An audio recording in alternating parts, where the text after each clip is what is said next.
Alhamdulillah saya mendengarkan tentang kajian Yai Imad mengenai nasab habaib. Saya kira Yai Imad itu adalah salah satu jawaban bahwa selama ini NU itu selalu mengagung-agungkan adalah fikih peradaban.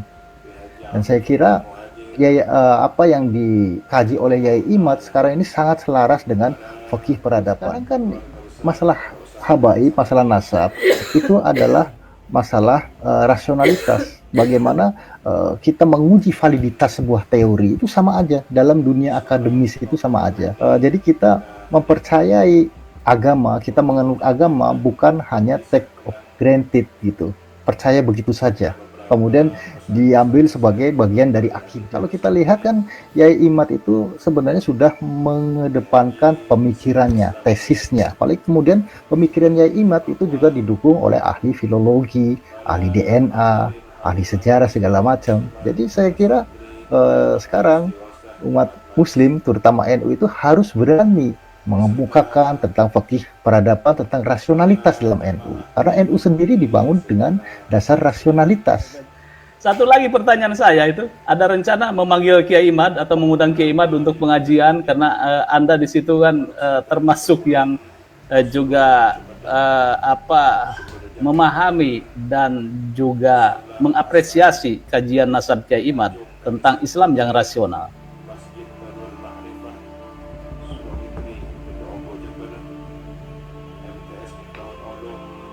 Jadi sebenarnya saya adalah seorang pengajar untuk mata kuliah ekonomi politik karena saya lulusan politik dari Universitas Indonesia, kemudian ngajar dan kemudian saya dapat beasiswa ke Jepang. Ya kebetulan saya melihat seperti ya apa yang Muhammad Abduh itu bilang bahwa saya menemukan orang-orang Muslim di Barat, tapi mereka bukan Islam. Dan saya menemukan orang-orang Islam Muslim di Timur, tapi mereka tidak Islami, begitu ya.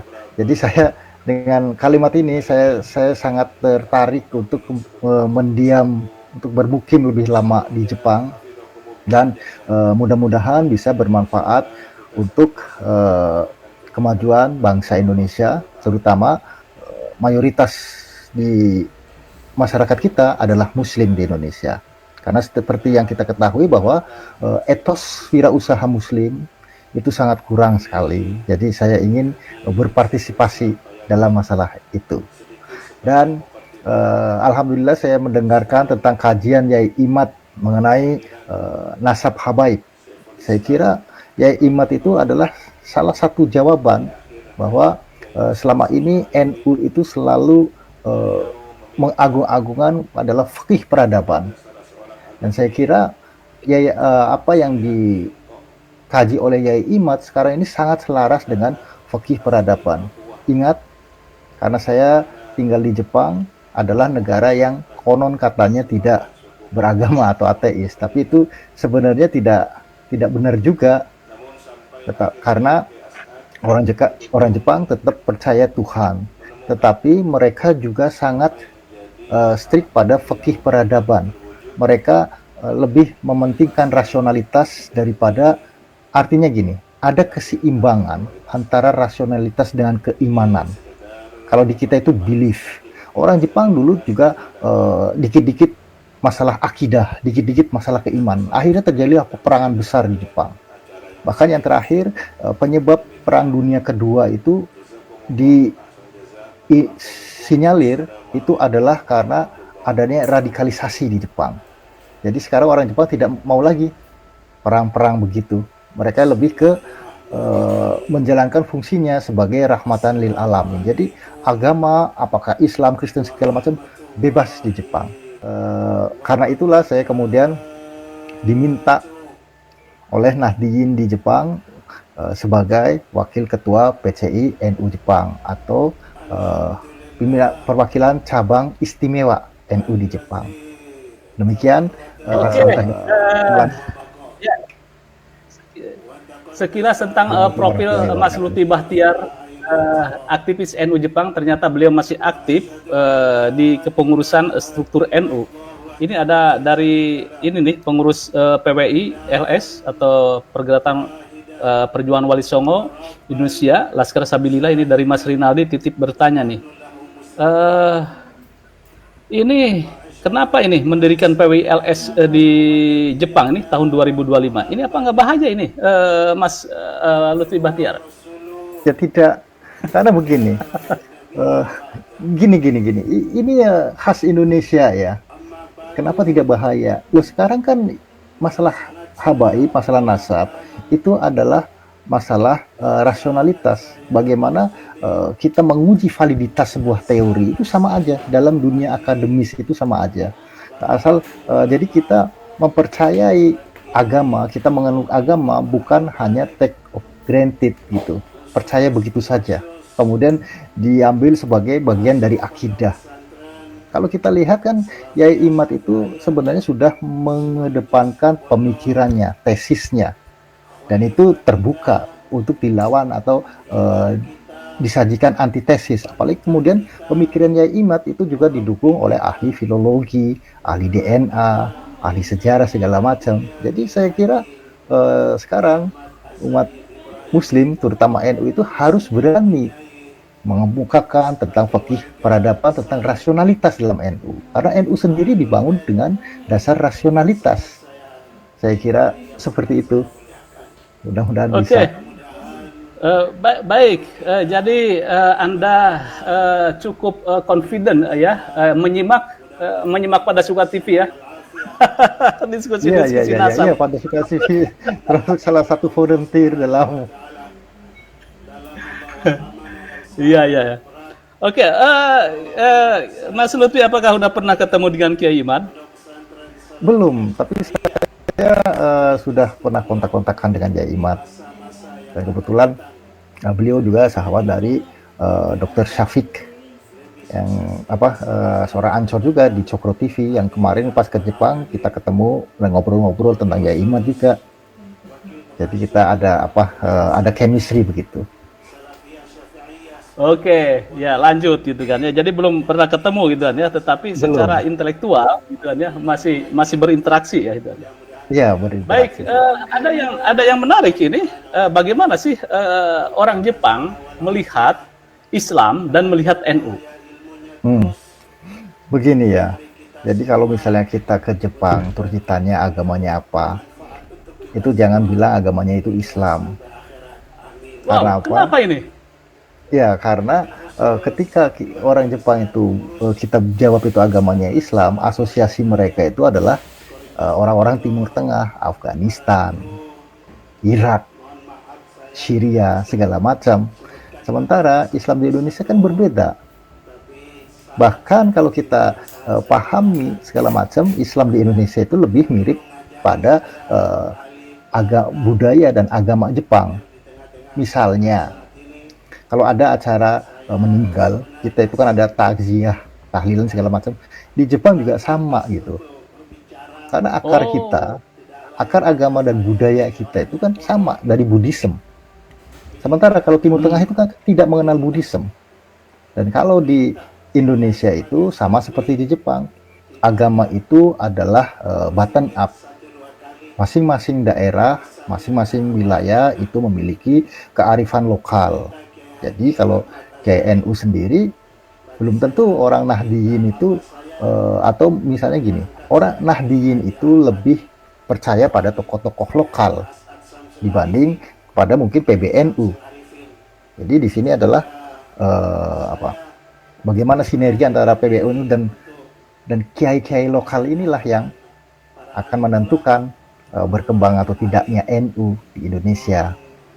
Berbeda dengan di Arab. Setahu saya kalau di Arab agama itu semuanya itu terjadi uniteralisme. Jadi semua disatukan.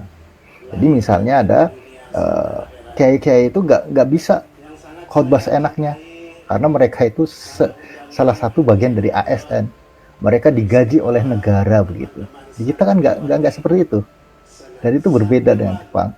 Makanya orang-orang Jepang sendiri sangat welcome dengan Indonesia, apalagi kalau orang Jepang itu kita memahami Jepang itu adalah kita harus memahami seperti agama-agama budaya kita, adat kepercayaan, bahwa dalam agama Shinto itu semuanya itu adalah Tuhan itu ada di mana-mana. Seperti orang-orang Indonesia itu yang lama itu ya, mungkin kita menganggap bahwa di gunung itu ada Tuhannya, maka kita kalau pagi-pagi jalan assalamualaikum seperti itu. Dan NU itu adalah salah satu agama yang kosmopolitan kalau menurut saya. Karena apa? NU itu mampu menyerap atau mampu memelihara nilai-nilai tradisionalisme, tapi dia juga mampu mengimbangi dengan fikih peradaban itu, kemajuan itu, modernisasi itu. Beda dengan yang lain gitu. Makanya ketika ada tahun 2000 sekian itu kan ada politik transnasionalisme itu, NU yang paling selamat itu. Karena NU itu berbasis pada lokalitas dan fikih NU itu tidak akan bisa tergoyahkan lebih lama gitu. Jadi disinilah makanya orang Jepang itu melihat NU itu tidak sebagai ancaman. Jadi kalau kita ke Jepang agamanya apa? Ya agamanya NU. Begitu. Jangan bilang agamanya Islam, nanti asosiasinya jadi Islam Timur Tengah. Nah, nanti kalau misalnya ditanya agamanya NU, loh agamanya kok NU? Ya NU kan kita ada penjelasannya. Apakah itu nanti kan sama seperti si A segala macam. Kali ini yang paling penting adalah introduction untuk orang Jepang itu. Dan ingat kalau orang Indonesia itu kan orangnya baik kan.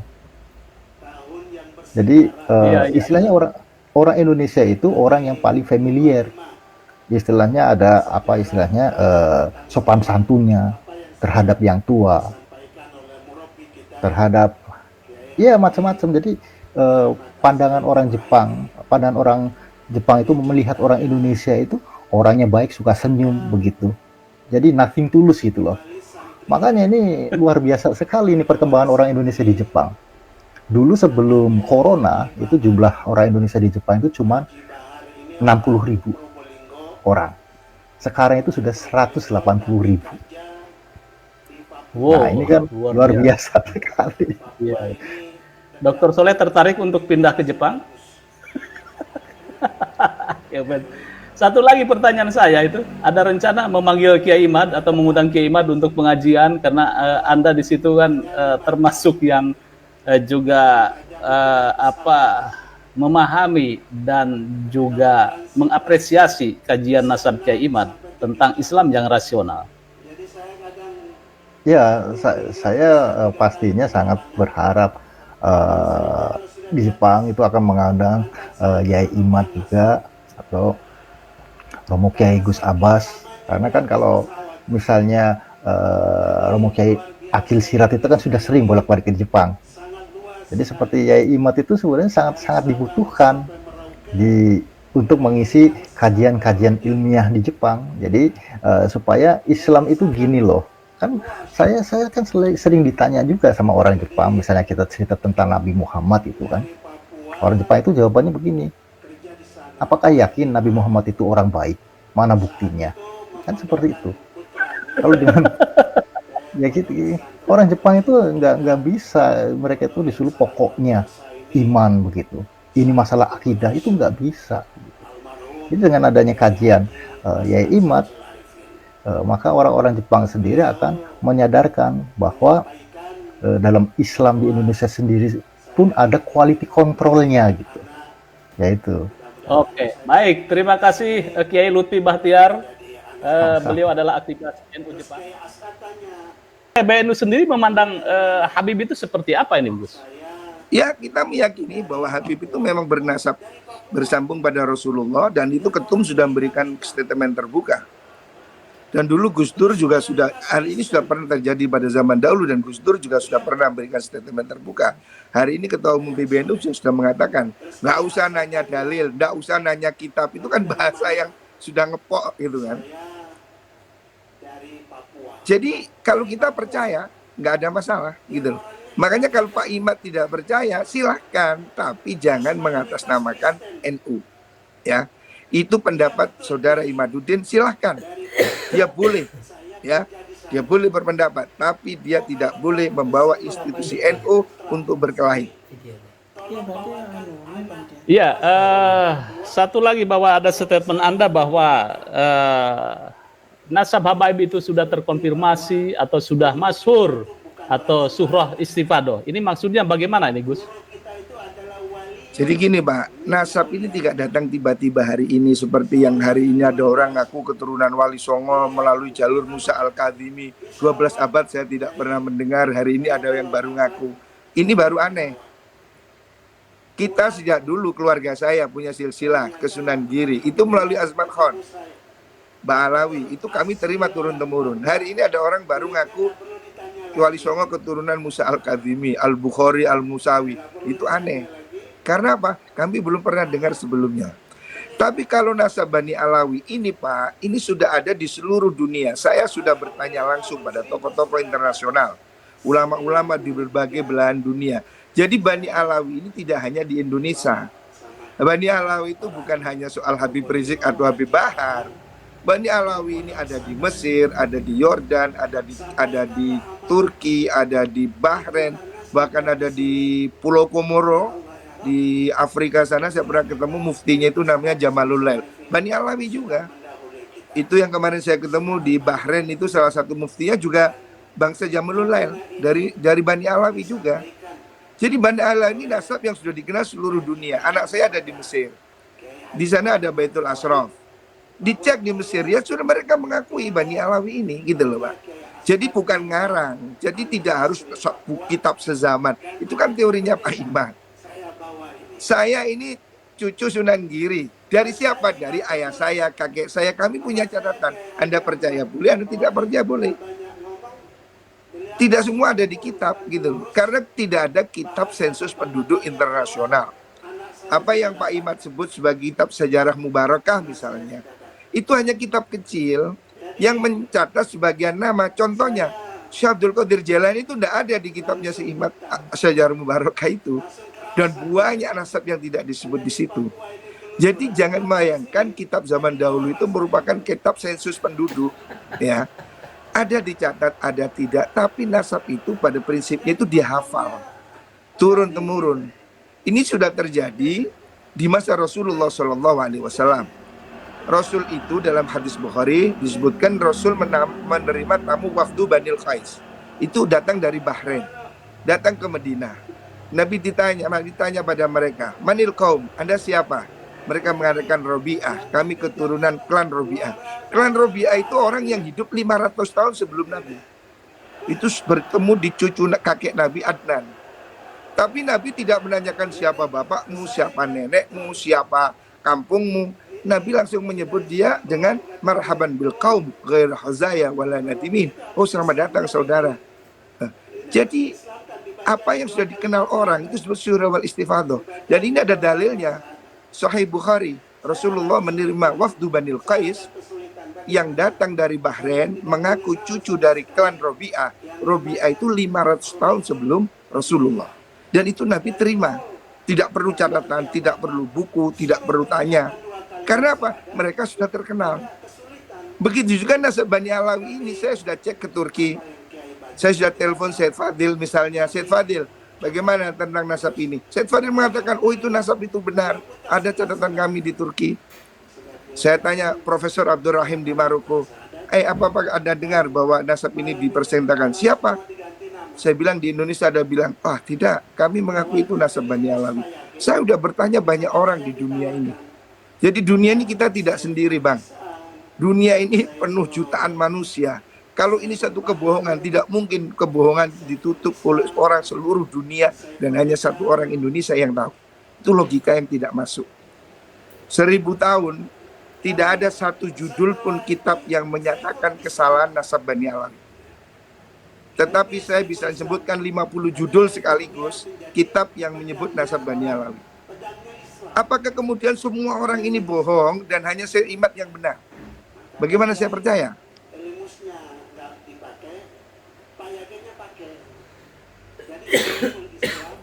Ini menarik ini Gus ya.